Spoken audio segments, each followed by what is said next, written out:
Au nom du Père et du Fils et du Saint-Esprit. Amen. Ô Seigneur, envoie ton esprit et tout sera créé, et tu renouvelleras la face de la terre. Évangile de Jésus-Christ selon Saint Jean, chapitre 20, versets 2 à 8. Le premier jour de la semaine, Marie-Madeleine courut trouver Simon-Pierre et l'autre disciple, celui que Jésus aimait, et elle leur dit: On a enlevé le Seigneur de son tombeau et nous ne savons pas où on l'a déposé. Pierre partit donc avec l'autre disciple pour se rendre au tombeau. Ils couraient tous les deux ensemble, mais l'autre disciple courut plus vite que Pierre et arriva le premier au tombeau.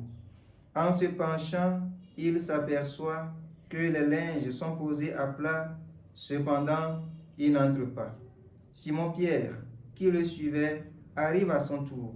Il entre dans le tombeau, il aperçoit les linges posés à plat, ainsi que le suaire qui avait entouré la tête de Jésus, non pas posé avec les linges, mais roulé à part à sa place. C'est alors qu'entra l'autre disciple, lui qui était arrivé le premier au tombeau. Il vit et il crut. Acclamons la parole de Dieu. Louange à toi, Seigneur Jésus. Bien-aimés dans le Seigneur, aujourd'hui, vendredi 27 décembre, nous célébrons en l'Église Saint Jean, apôtre, évangéliste. Celui-là qui avait posé à la dernière scène sa tête sur la poitrine de Jésus et qui n'a pas économisé ses forces dans l'annonce de la bonne nouvelle.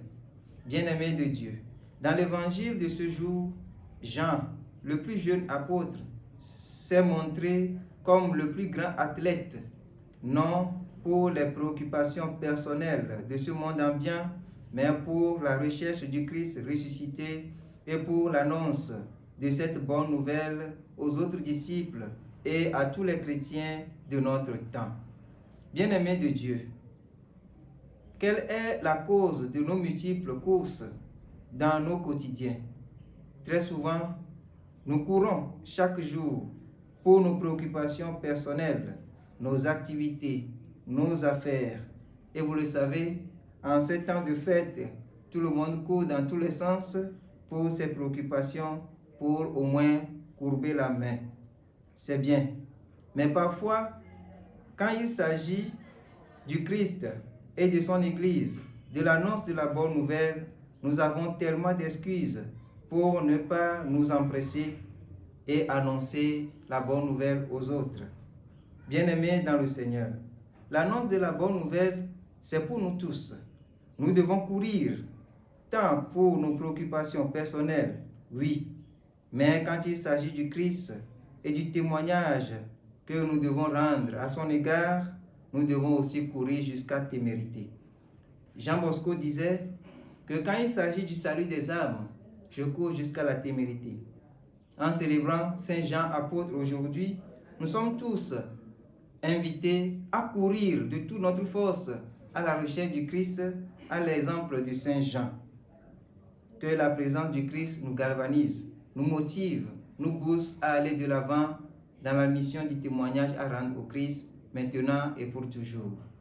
Le Seigneur soit avec vous et avec votre esprit. Que Dieu Tout-Puissant vous bénisse, le Père, le Fils et le Saint-Esprit. Amen.